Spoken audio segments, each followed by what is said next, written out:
हरे राम राम राम हरे हरे, हरे कृष्ण कृष्ण कृष्ण हरे हरे।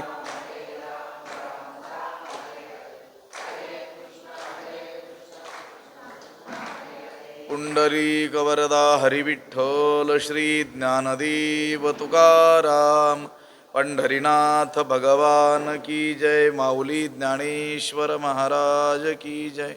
जगद्गुरु तुकाराम महाराज की जय। कर्मण्येवाधिकारस्ते मा फलेषु कदाचन, विग्रहं पूर्णब्रह्मपरानन्दमीशमालन्दिवल्लभम्। नमो सद्गुरु तुकया ज्ञानदीपा, नमो सद्गुरु सच्चिदानन्दरूपा, नमो सद्गुरु भक्तकल्याणमूर्ती, नमो सद्गुरु भास्करा पूर्णकीर्ती। अखंडमंडलाकारं व्याप्तं येन चराचरं, तत्पदं दर्शितं येन तस्मै श्रीगुरवे नमः। जयांची केली स्मरण, होय सकळ विद्यांचे अधिकरण, तेची बंधू श्रीचरण श्री गुरूंचे ते नमस्कारो नियाता। कर्मण्येवाधिकारस्ते मा फलेषु कदाचन, मा कर्मफल हेतुर्भूर मा ते संगोस्त्व कर्मणी।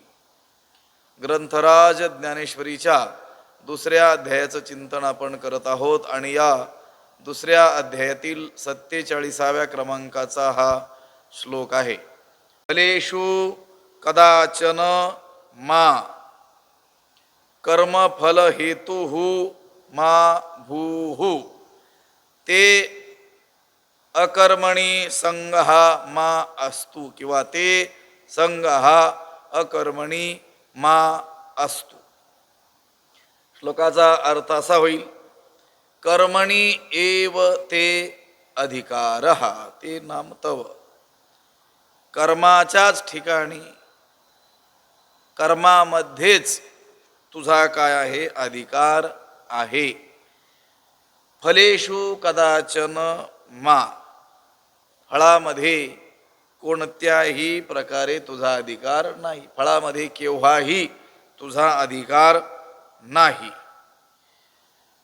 कर्मफल हेतुः मा भूः, म्हणजे कर्मफळ प्राप्तीला तू हेतू होऊ नकोस, कर्मफल उत्पत्तीला निमित्त कारण तू होऊ नकोस। तुझा अधिकार फक्त कर्माच्याच ठिकाणी आहे। कोणत्याही परिस्थितीत कर्मफळाचा भोग घेण्यात तुझा अधिकार नाही, म्हणून तू कर्मफल उत्पत्तीसाठी हेतू म्हणजे निमित्त होऊ नकोस। ते अकर्मणी संगः मा अस्तु, किंवा ते संगः तुझा संग किंवा तुझी आसक्ती, अकर्मणी म्हणजे कर्म न करण्यामध्ये, मा अस्तु असू देऊ नकोस। कदाचित तू म्हणशील, कर्मफळाच्या ठिकाणी जर माझा अधिकार नाही तर मग मी कर्मच करणार नाही। अकर्मामध्ये तुझी आसक्ती असू देऊ नकोस याचा अर्थ तू कर्म केलंच पाहिजेस। कर्मातच तुझा काय आहे, अधिकार आहे। कर्मफळाच्या ठिकाणी कोणत्याही प्रकारे अधिकार नाही। आता पाठीमागं जो विषय झालेला आहे, यावान अर्थ उदपाने सर्वत संप्लुतोदके, तावान सर्वेषु वेदेषु ब्राह्मणस्य विजानतः, ह्या श्लोकाचा ज्ञानोबरायांना असलेला अभिप्रेत अर्थ आपण पाहिलेला आहे। भगवान शंकराचार्यांनी ज्ञानोबरायांहून थोडासा वेगळा अर्थ ह्या श्लोकाचा केलेला आहे, परंतु त्याच्याशी आता आपल्याला काही कर्तव्य नाही आहे। ज्ञानोबरायांनी जो सरळ अर्थ केलेला आहे त्या ओव्यांचा विचार आपण केलेला आहे। जरी वेदे बहुत बोलिले, विविध भेद सुचिले, तरी आपण हित आपुले तेची घेपे। जरी वेदानं खूप काही सांगितलेलं असलं, काम्यकर्माचे आणि उपासनांचे अनेक प्रकार, विविध भेद सुचवलेले जरी असले, तरी आपलं ज्याच्यामध्ये हित आहे तेवढंच आपण घ्यावं। त्याच्यासाठी उदाहरणं दिले होते. जैसा प्रगटलिया गभस्ती अशेषही मार्ग दिसती तरी ती तुलेही काय चाली जाती सांगे मज. ज्याप्रमाणे सूर्याचा उदय झाला असता जरी सर्वच मार्ग आपल्याला डोळ्यांनी दिसत असले तरी काय सर्वच मार्गांनी चालत जायचं असतं का? नाही. का उदकमय सकळ जरी जाहले असे महितळ तरी आपण घेपे केवळ आरतीच जोगे. संपूर्ण पृथ्वी ही जलमय झालेली असली तरी सुद्धा आपण आपल्या इच्छेपुरतंच पाणी घ्यावं, ही उदाहरणं दिली आणि सिद्धांत सांगितला होता. तैसे ज्ञानीये जे होती ते वेदार्थाते विवरिती मग अपेक्षित ते स्वीकारिती शाश्वत जे. त्याप्रमाणे जे ज्ञानी लोक असतात ते संपूर्ण वेदार्थाचा विचार करतात आणि वेदातील काम्य निषिद्ध कर्म उपासना इत्यादी गोष्टींचा त्याग करून त्या वेदामध्ये असलेला उपनिषद भाग त्यामध्ये असलेली निष्काम कर्म निष्काम उपासना आत्मज्ञान इत्यादी जो अपेक्षित शाश्वत फळ देणारा जो भाग आहे त्याचा काय करतात? स्वीकार करतात. आता हे ऐकल्यानंतर अर्जुनाला कदाचित असं वाटेल की ज्ञानी लोक काय करत असतात? संपूर्ण वेदार्थाचा विचार करतात आणि त्यामध्ये अपेक्षित ते स्वीकारिती शाश्वत जे जे शाश्वत असलेलं जे अपेक्षित त्याचा काय करतात? ब्रह्मतत्व आणि त्याच्या प्राप्तीचं साधन तेवढ्या भागाचा काय करतात? स्वीकार करतात. म्हणून अर्जुनाला असं वाटण्याची शक्यता आहे. ह्या मागच्या श्लोकात भगवंतानं ज्ञानाचं महत्त्व सांगितलं. अर्जुनाला कदाचित असं वाटेल की परमात्मा प्राप्ती करता ज्ञान मार्गाचंच काय केलं पाहिजे? आपण अवलंबन केलं पाहिजे. कारण ब्रह्मवेत्याला प्राप्त होणाऱ्या फळामध्ये सर्व कर्म फळांचा काय होतो? अंतर्भाव होतच असतो. म्हणून मग आपण आता काय करू ज्ञान मार्गानेच जाऊया. वेदातील ज्ञानकांडात्मक जो भाग आहे महत्त्वाचा त्याचाच काय करूया? आपण स्वीकार करूया. ज्ञान मार्गाचंच आपण काय करू? अवलंबन करू, असं कदाचित अर्जुनाला वाटेल. म्हणून या प्रस्तुत श्लोकामध्ये भगवंत अर्जुनाला सांगतात की अर्जुना, तुझा अधिकार केवळ कर्म मार्गातच आहे. ठीक आहे, ज्ञानमार्गाचं जरी महत्त्व सांगितलेलं असलं तरी देखील तुझा जो अधिकार आहे तो कशात आहे? कर्मणी एव अधिकार हा. कर्मामध्येच तुझा काय आहे? कर्मणी एव ते अधिकार हा. तुझा अधिकार कर्मातच आहे. कोणत्याही परिस्थितीत कर्मफळाचा भोग घेण्यात तुझा अधिकार नाही. फळामध्ये केव्हाही अधिकार फलेषु कदाचन मा. कर्मफल हेतु मा भूहू. कर्मफळ प्राप्ती होण्याला तू काही कारण होऊ नकोस. ठीक आहे. निष्काम कर्म जरी आचरायचं असलं तरी निष्काम कर्माचं ही फळ चित्तशुद्धी हे सांगितलेलं आहे. त्या चित्तशुद्धी या फळावर सुद्धा दृष्टी ठेवू नकोस. बोललेलं लक्षात येतंय? सकाम कर्माची ती फळं वर्णन केलेली असतात. सकाम कर्म करणारे ते साधक लोक त्या फळावर दृष्टी ठेवून ते कर्म करतात, त्या फळाला प्राप्त करून घेतात. त्यांचा विषय इथं नाही आहे.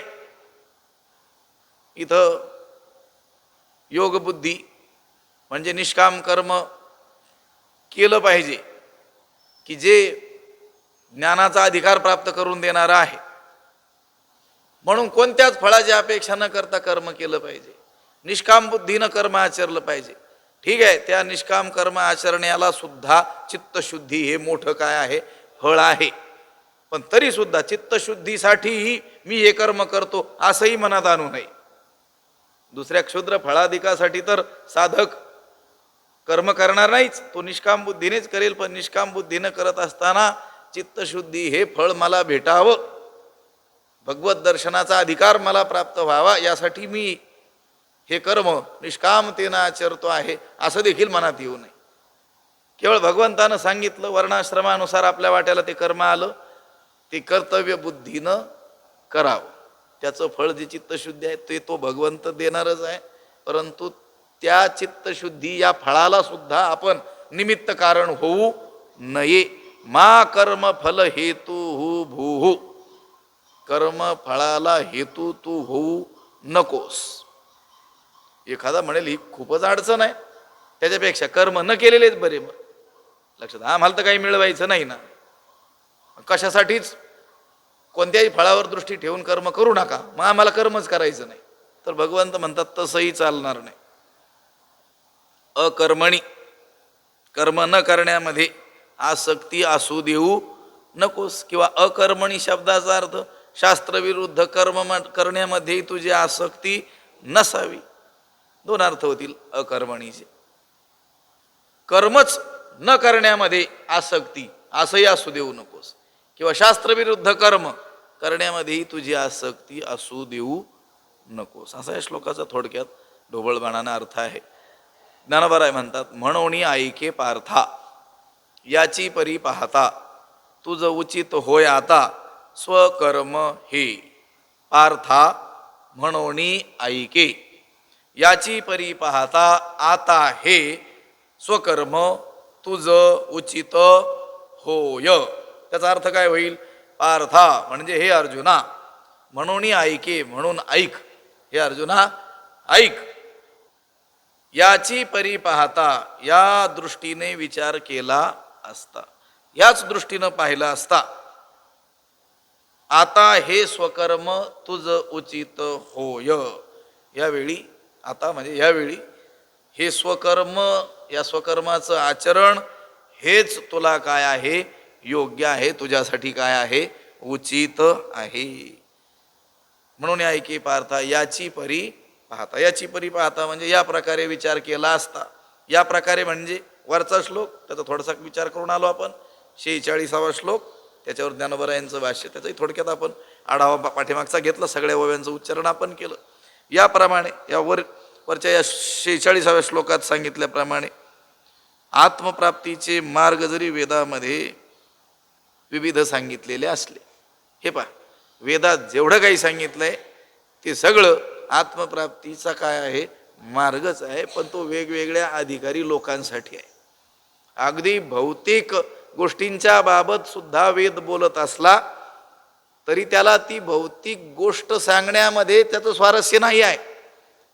त्याला त्या त्या अधिकाराच्या व्यक्तीला भगवत सन्मुख बनवायचंय, भगवत मार्गावर आरूढ करायचंय.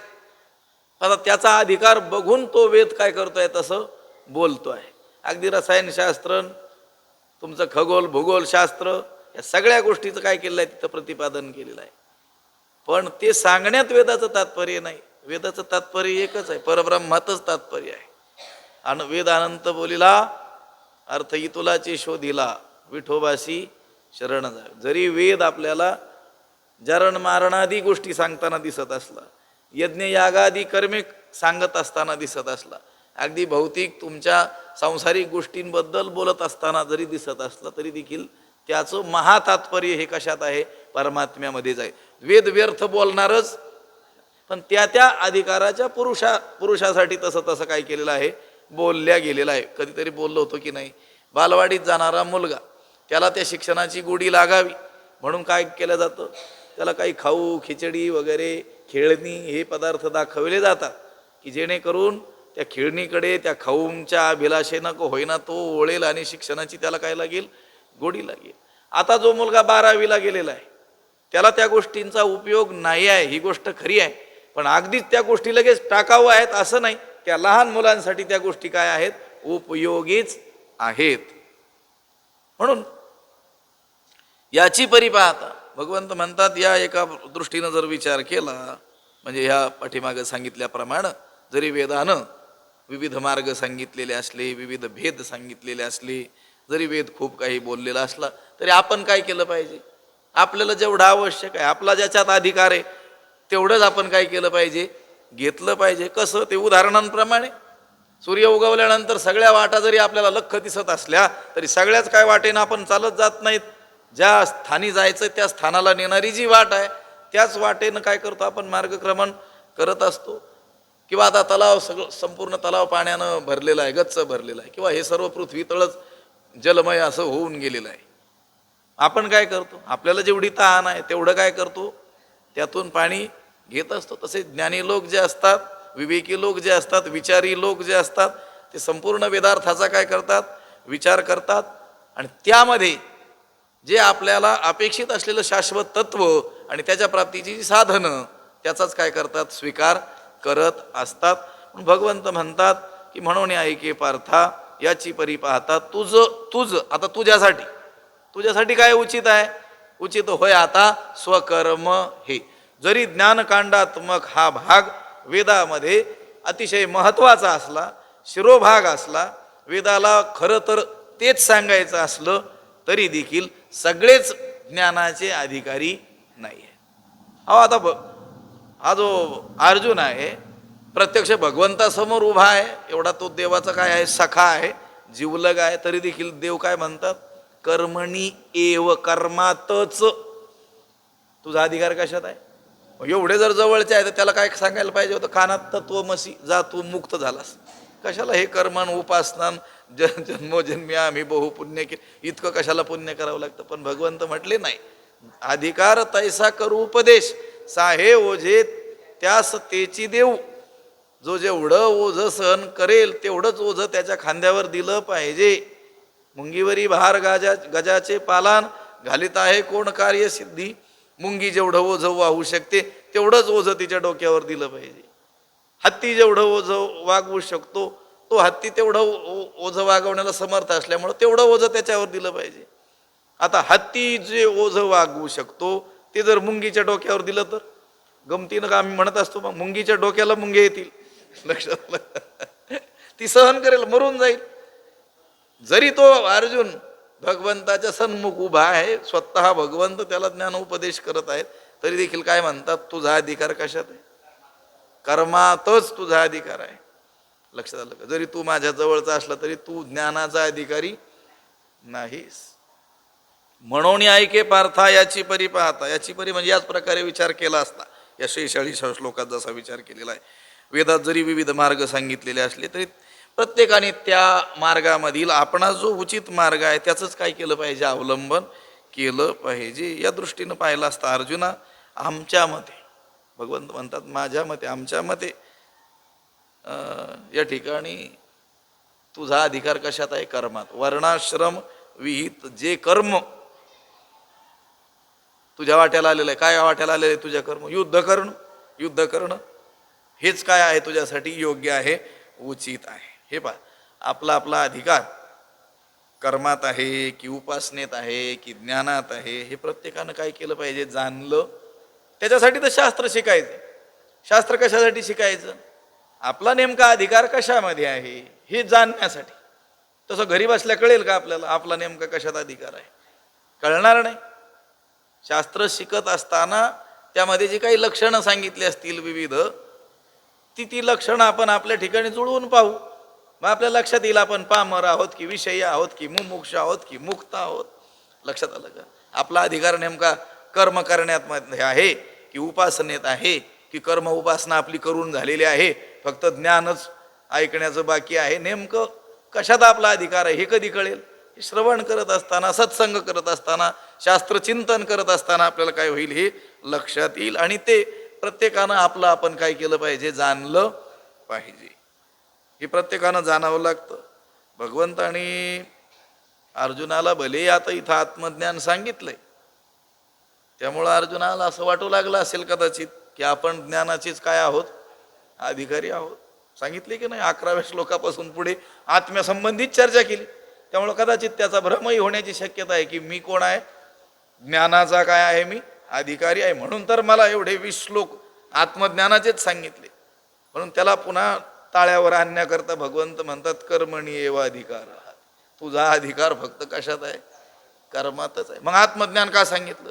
अरे आत्मज्ञान हे आपलं लक्ष असलं पाहिजे, आणि त्या आत्मज्ञान प्राप्तीचा अधिकार आपल्यात येण्याकरिता आपलं अजून कर्म करायचं शिल्लक आहे. ते कर्म आपण चांगल्या रीतीनं करावं, म्हणून भगवंताने ते आत्मज्ञान अगोदर त्या अर्जुनाला सांगितलं.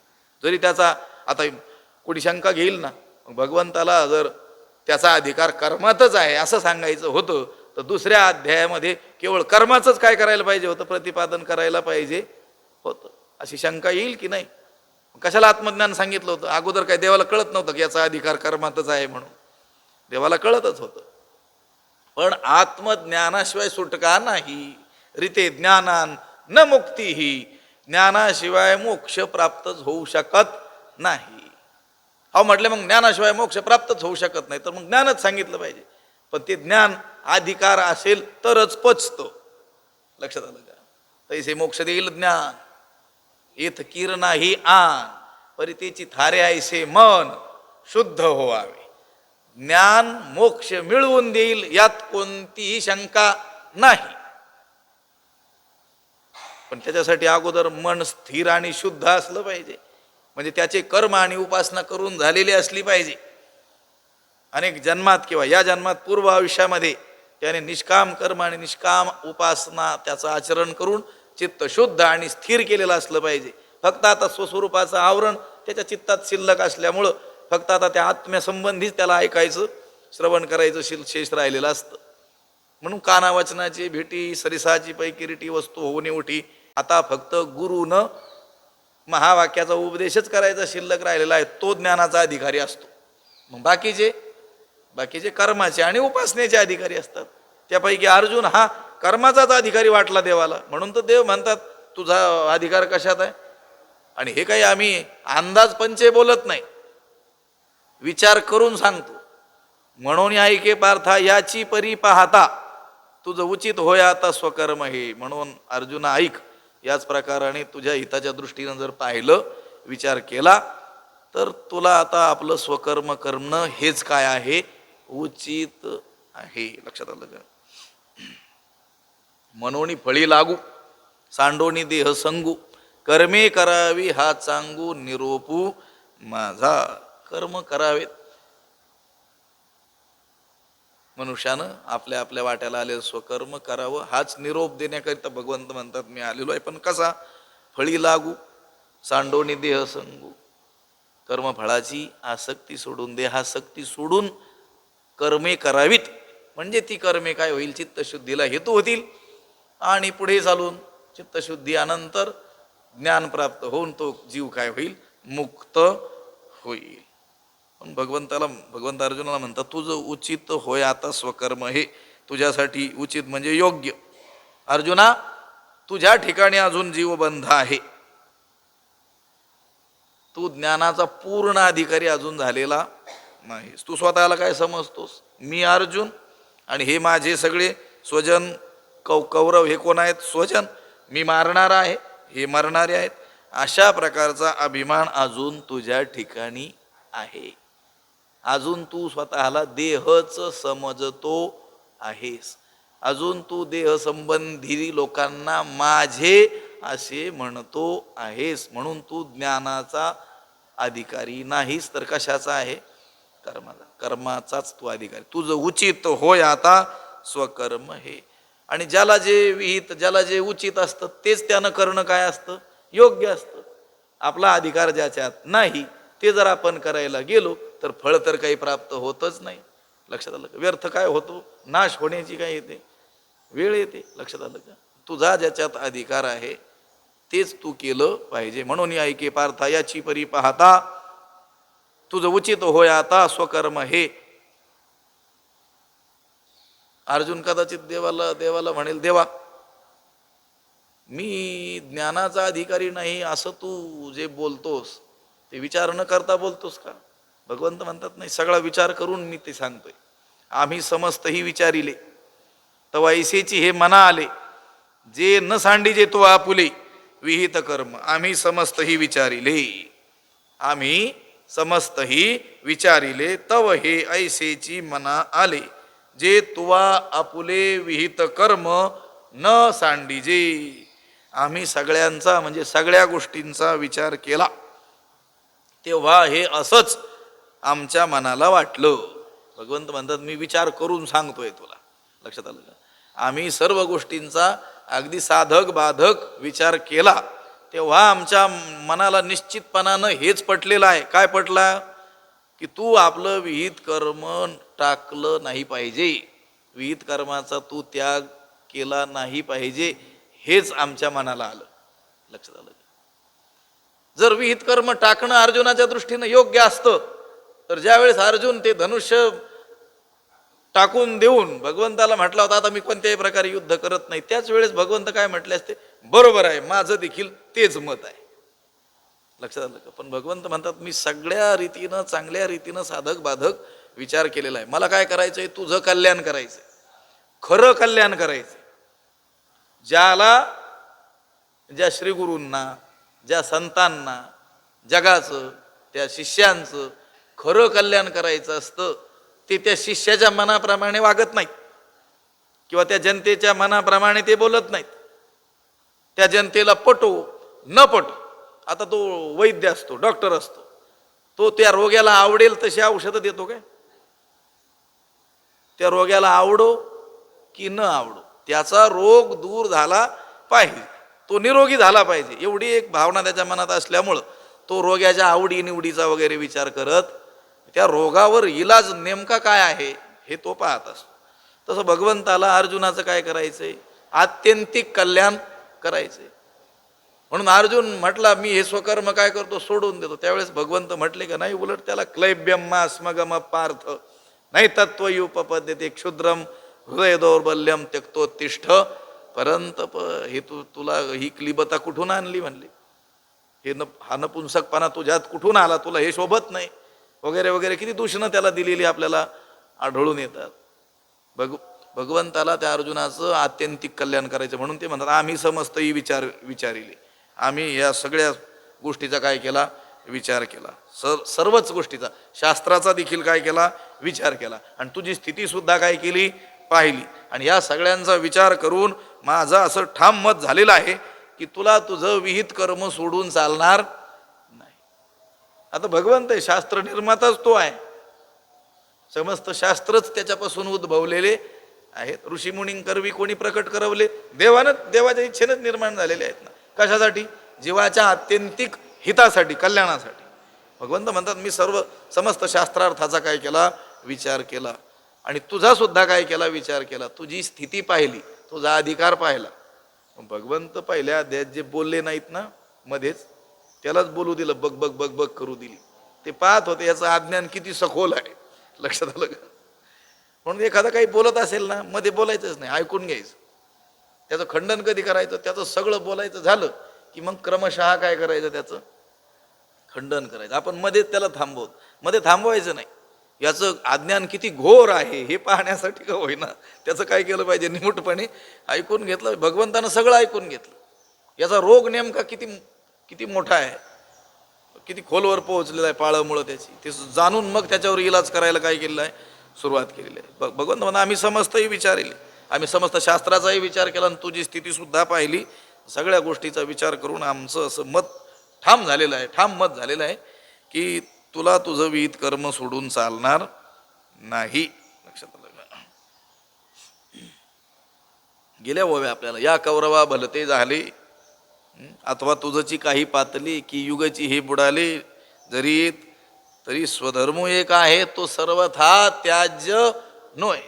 तो स्वधर्म आहे, जे स्वकर्म आपल्या वाट्याला आलेलं आहे भगवंताच्या इच्छेनं, शास्त्राज्ञेनं, ते कोणत्याही परिस्थितीत त्यागण्यास योग्य नाही आहे. जे न सांडिजे तो आपुले विहित कर्म. हे जे विहित कर्म तुझ्या वाट्याला जे आलेलं आहे ते तू कोणत्याही प्रकारानं टाकलं नाही पाहिजे, त्याचा त्याग केला नाही पाहिजे. आम्ही समस्त ही विचारिले तव ऐसेची हे मना आले जे न सांडिजे तो आपुले विहित कर्म. कर्म तर करावंच लागेल, त्याच्याशिवाय सुटका नाही, पर्याय नाही. आता ते कर्म कसं केल्यानं ते लाभदायक होईल ते मात्र आम्ही सांगतो. हे पहा, वाट तर चालून जावीच लागणार आहे, त्याशिवाय त्या गंतव्यस्थानाला आपण पोहोचणार नाही. पण त्या चालण्याची हातोटी, तो चालण्याचा मार्ग, हे मात्र मोठी माणसं आपल्याला मदत करू शकतात. या मार्गाने तू गेलं पाहिजेस, हा मार्ग चांगला आहे, इतकं अंतर आहे, इथं अडथळे आहेत, या गोष्टी मात्र आपल्याला जाणकार माणसं सांगतील. संत पुरुष, श्री गुरु हे काय करतात? हे काम करत असतात, आपल्याला मार्ग दाखवत असतात, त्या मार्गातील अडीअडचणी सांगत असतात, चालण्याची हातोटी सांगत असतात. पण चालावं कोणाला लागतं? आपल्यालाच चालावं लागतं ना. अहो, एखादा माणूस स्वयंपाक आपल्याला चांगल्या रीतीनं तयार करून देईल, एवढंच नाही, आपल्याला वाढवून देईल, आपल्या समोर आणून ठेवी. खूपच झालं तर काय करील? आपल्या मुखामध्ये घास भरवील, पण गिळावं कोणाला लागेल? संतांनी तसं केलेलं आहे सगळं. गिळायचं ठेवलं पण ते गिळताच येत नाही आपल्याला. संतांनी म्हणजे अगदी, आता हे जे गमतीनं उदाहरण दिलं, अगदी त्या पद्धतीनं अगदी मुखात घास आणून काय केलेलं आहे, भरवलेलं आहे. ज्ञानेश्वरीच्या रूपानं म्हणा, तुकोबारायांची गाथा असेल, नाथ महाराजांचं भागवत किंवा समस्त संतांचं जे वाङ्मय आहे, सगळ्या संतांचं अभंग वाङ्मय, हे म्हणजे काय केलं त्यांनी, घास अगदी भरवलेला आहे. तो चावून फक्त काय करायचं, आपल्याला गिळायचा. चावायचा म्हणजे त्याची वारंवार पारायण करायची, त्याच्या अर्थाचा काय करायचा, विचार करायचा आणि त्याप्रमाणे वागायचं. बाकीचं तर सगळं करून ठेवलं. लक्षात आलं? त्या दिवशी ते एक चांगलं वाक्य येतं, त्या स्टेटसला ठेवतात ना लोक, महापुरुषांची वचनं. आपले राऊत बाबांचं एक वाक्य होतं. ते म्हटले, तुकोबारायांपेक्षा आपण सगळेजण भाग्यवान आहोत. म्हटले कसं काय? अहो ते म्हटले, तुकोबारायांना फक्त ज्ञानेश्वरीच होती वाचायला आणि एक ना ती भागवतच होतं, गाथा नव्हता म्हटले. आमच्याकडे मात्र तुकोबारायांचा गाथा सुद्धा आहे. चांगलं वचन आहे की नाही? हा, काल परवाच असं कधीतरी पाहिलं होतं. एवढं आपल्याला काय केलंय, करून ठेवलेलं आहे. पण गिळावं मात्र आपल्याला लागेल. गोष्ट काय आहे, कर्म चुकणार नाही.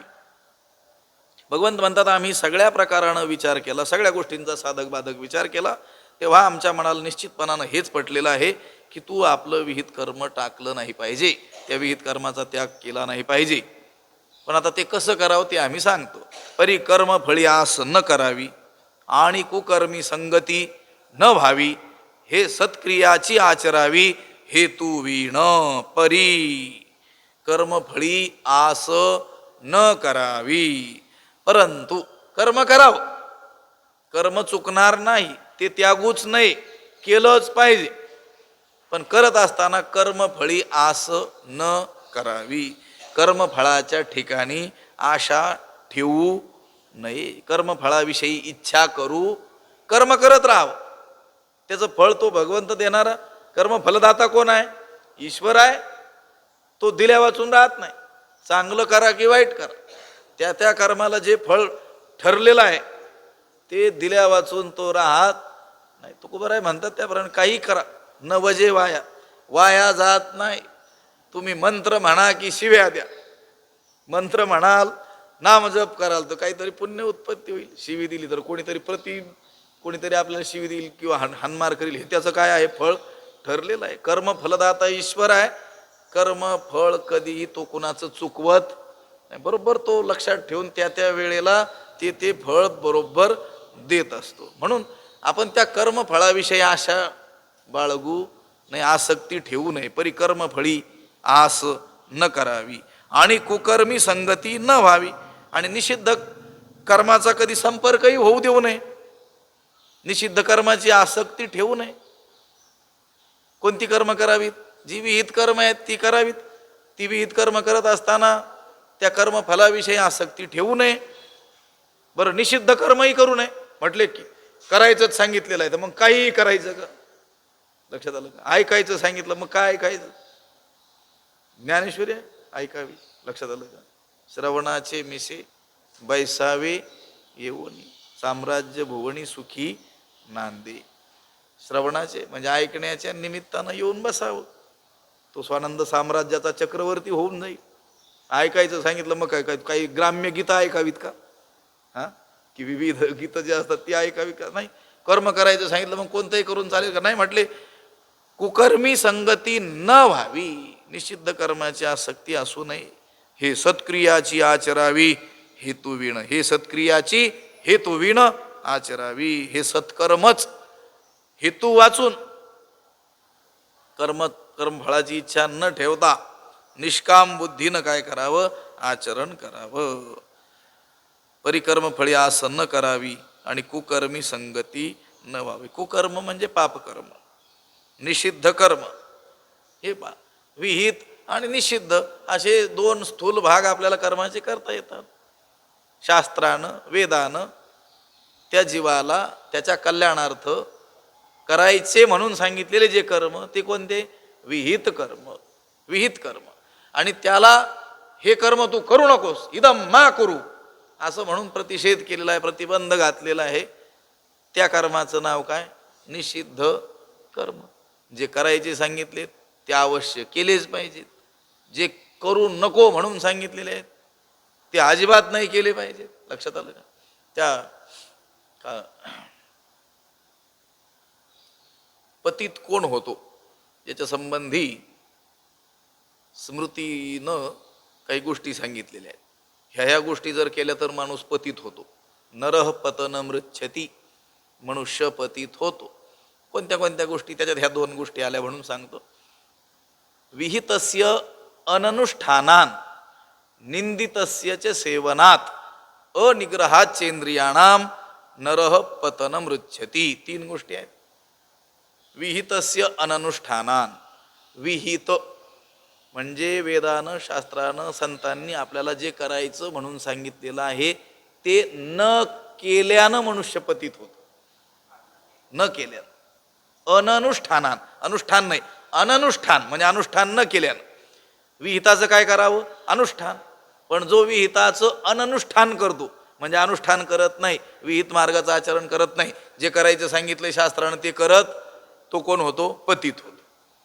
निंदितस्य सेवनात, जे कर्म निंदित म्हणून सांगितले, निंद्य कर्म आहे, निषिद्ध कर्म आहे, इदम मा करू, हे करू नकोस असं म्हणून प्रतिषेध सांगितलेला आहे, प्रतिबंध घातलेला आहे. सुराम मा पिबेत, दारू पिऊ नकोस. कजलम मा भक्षयेत, मांस खाऊ नकोस. परद्रव्य परणारी यांचा धरी विटाळ, तुकोबरायन म्हणतात. याच्या वाटेला जाऊ नको. परधनावर नजर ठेवू नकोस, परस्त्रीवर नजर ठेवू नकोस, हे करू नकोस म्हणून सांगितलेले. तो आवर्जून करणारा तो पतित होतो. आणि अनिग्रहाचेंद्रियाणाम, इंद्रियांना मोकाट सोडणारा, इंद्रियांचा निग्रह न करणारा पतित होतो. 3 गोष्टी सांगितल्या, त्यातली शेवटची सोडून द्या. आपल्याला फक्त विहित आणि निषिद्ध कर्मासंबंधित आता घ्यायचं. जे करायचं सांगितलं ते अवश्य केलंच पाहिजे. न केलं तर पतित होतोय माणूस. काय करायचं सांगितलं, जे जे ज्याला ज्याला जे वाट्याला आलेलं आहे ते नित्य आणि नैमित्तिक कर्म. त्या रोज रोज करणीय जे सांगितले, करणीय का प्रतिदिनी रोज करायचं सांगितलं ते नित्य कर्म. आणि कधी कधी निमित्तानं प्राप्त होणारं जे कर्म त्याला नैमित्तिक कर्म. ते केलंच पाहिजे ना. कोणासाठी सांगितलं? पशूंना सांगितलंय का? माणसाला. शास्त्र कोणासाठी आहे? माणसासाठी आहे. अहो गंमतच झाली त्या इंग्रजाच्या काळामध्ये. जुने लोक सांगायचे दृष्टांत. कलेक्टरच्या कचेरीसमोर घोडागाडीमध्ये बसून एक मनुष्य गेला. त्याचं काही काम असेल तिथं. पान खात होता. पान खाता खाता थुंकला. त्याला काय झाला? दंड झाला.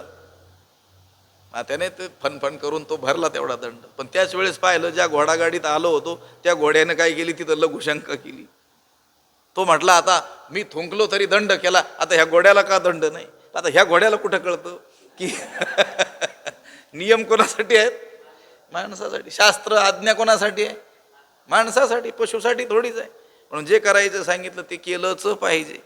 जे करू नये म्हणून सांगितलं ते अजिबात नाही केलं पाहिजे. लक्षात आलं? तसं कुकर्मी संगती न व्हावी म्हणजे निषिद्ध कर्म, पापकर्म ते अजिबात करू नयेत. लक्षात आलं का? आणि चुकून माकून जर घडलंच, लक्षात आलं का, तर प्रायश्चित्त कर्म म्हणून एक प्रकार सांगितलेला आहे. लक्षात आलं का? चुकून घडलं तर बरं का, बुद्धिपूर्वक केलेले पापाला नाही. न जर चुकीनं एखादं पाप घडलंच तर प्रायश्चित्त कर्म म्हणून कर्माचा एक भाग आहे. ते प्रायश्चित्त पटकन काय करावं? करून घ्यावं. का? प्रायश्चित्त कर्म सांगितलेलं आहे म्हणून कोणत्या पापाला कोणतं प्रायश्चित्त हे बघून मग पाप नाही करावं. लक्षात येतंय का बोलणं? नाही तर काहींनी ते प्रायश्चित्त कर्माचा भागच वाचून काढला. कोणत्या पापाला कोणतं प्रायश्चित्त, मग त्या प्रायश्चित्ताची तयारी ठेवून मग ते पाप करायचं. लक्षात आलं? रस्त्यानं वाहन चालवताना त्या वाहतुकीचे काही नियम मोडले तर मग काहीतरी दंड आकारण्यात येतो ना. एक म्हटला, हे तर माझ्याकडून नेहमी होणारच आहे म्हणून 10-20 हजार अगोदरच भरून ठेवले. असं करायचं नाही. लक्षात आलं? प्रायश्चित्त कर्म कधी उपयोगी पडेल? न जर चुकीनं एखादं पातक जर घडलं तर त्याच्या निवारणार्थ जे प्रायश्चित्त सांगितलेली आहेत, प्रकरण आहेत स्मृतिग्रंथात, तर प्रकरणाची प्रकरण त्या प्रायश्चित्ताची काय आहेत, अध्यायचा अध्याय सांगितलेले आहे. लक्षात आलं? तेवढं करावं. शक्यतो विहित कर्म टाळूच नये, निषिद्ध करूच नये. तेच म्हणतात ना, कुकर्मी संगती न व्हावी. कर्म करावेत, विहित कर्म करावेत, फळाची आसक्ती ठेवू नये, कर्मफळी आस न करावी, कुकर्मी संगती न व्हावी, आणि हे सत्क्रियाची आचरावी हेतुवीण. आणि विहित कर्मच सत्कर्मच निष्काम बुद्धीनं काय करावं, आचरावं. परी कर्मफळी आस न करावी आणि कुकर्मी संगती न व्हावी, हे सत्क्रियाची आचरावी हेतुवीण. योगस्थ कुरु कर्माणि संगं त्यक्त्वा धनंजय, सिद्ध्यसिद्ध्यो समो भूत्वा समत्वं योग उच्यते. याचा अन्वय असा होईल, धनंजय योगस्थ संगम त्यक्त्वा सिद्ध्यसिद्ध्ययोः समः भूत्वा कर्माणि कुरु समत्वं योग उच्यते.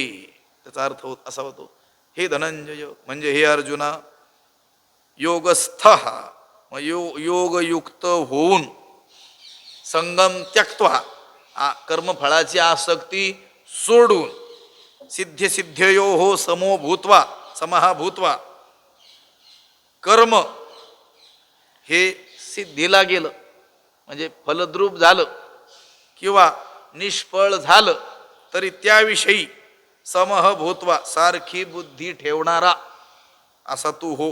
लक्षात आलं, सारखी बुद्धी ठेव आणि कर्माणी कुरु, कर्म कर, कर्मच कर.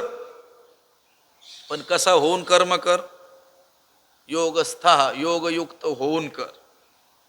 कसा होऊन कर्म कर, संगम त्यक्त्वा कर्मफळाची आसक्ती सोडून कर्म कर.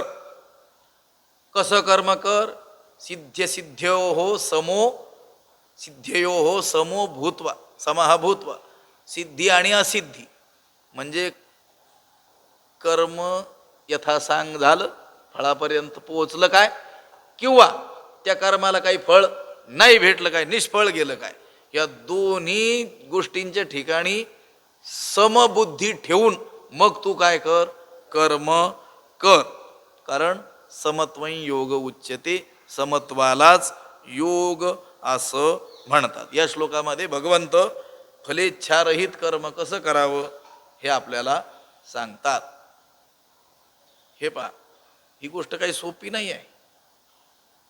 एखाद्या कर्माचं एखादं सांगितलेलं फळ, त्या फळावर दृष्टी ठेवून कर्म करणं ही गोष्ट बरी, कारण आपण सगळे तसेच कर्म करतो.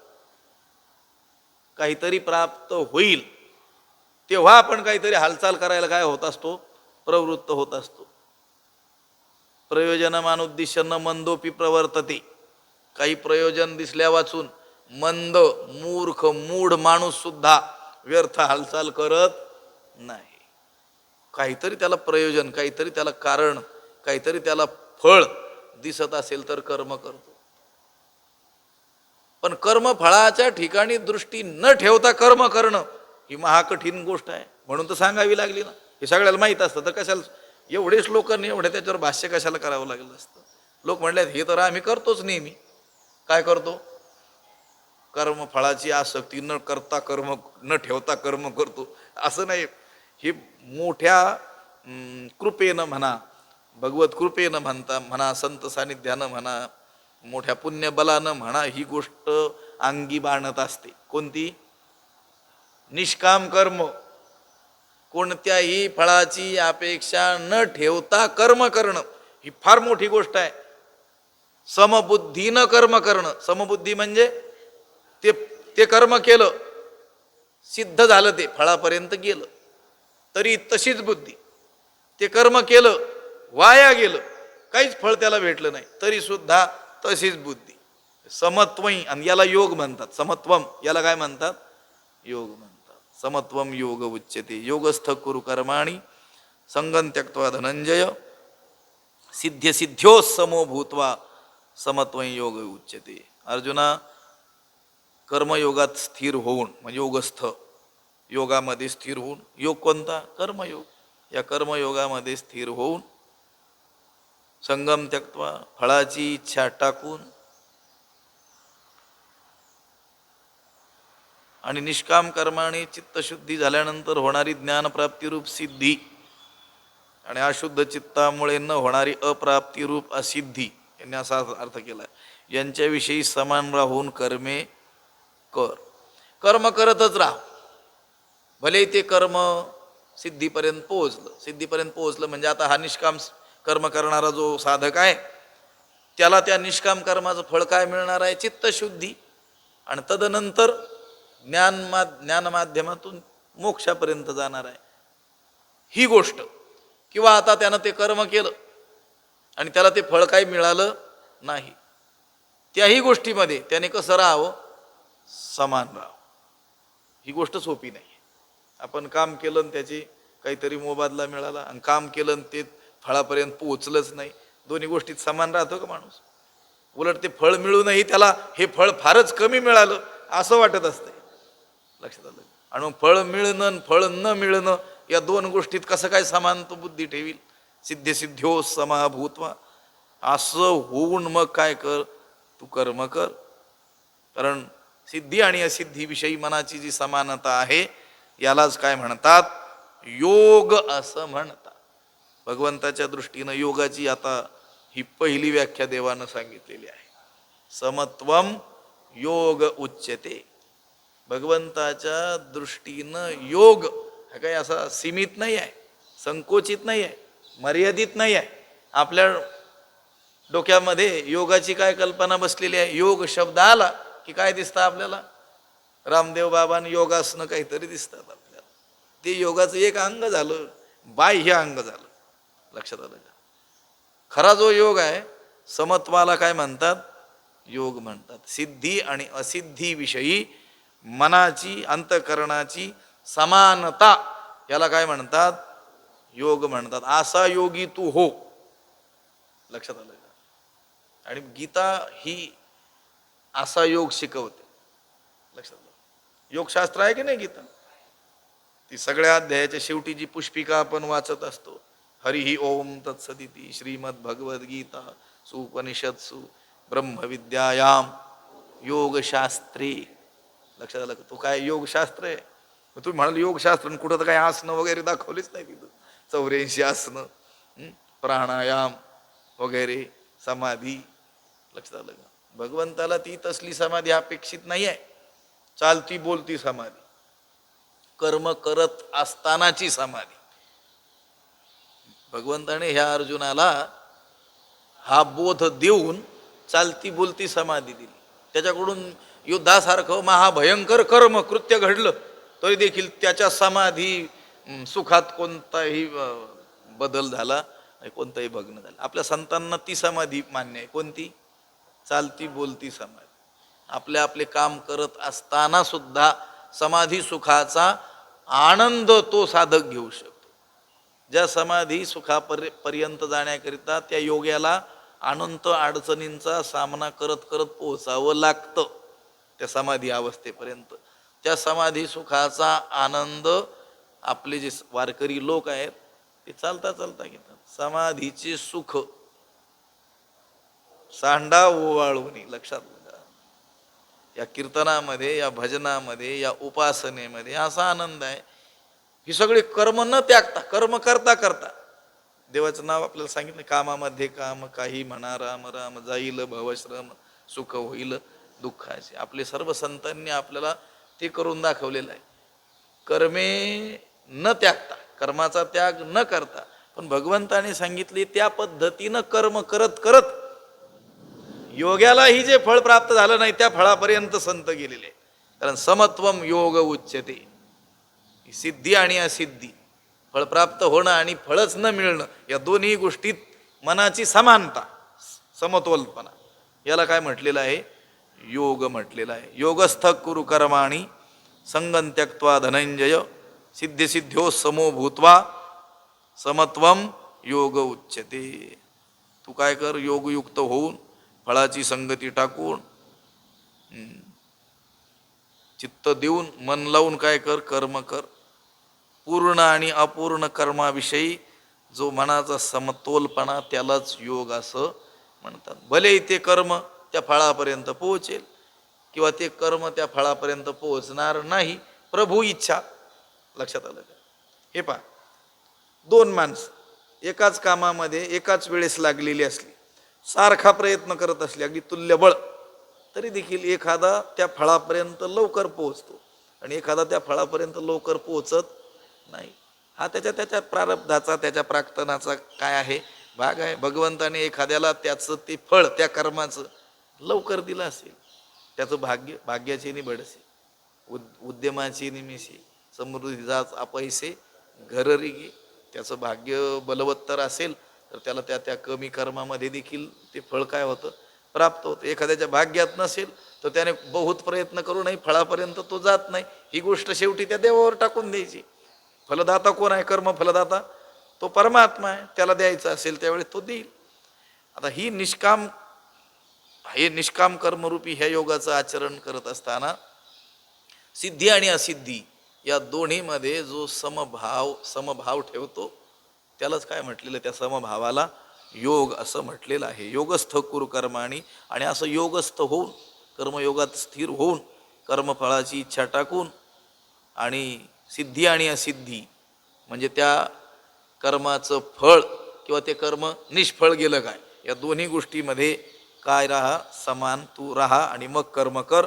कारण कर्मफळाची सिद्धी आणि असिद्धी या दोन्हीमध्ये मनाची समानता असणं यालाच काय म्हटलेलं आहे, योग म्हटलेला आहे. हा या श्लोकाचा थोडक्यात अर्थ झाला. यावर ज्ञानोबरायांनी जवळजवळ 6 ओव्यांमध्ये भाष्य केलेलं आहे.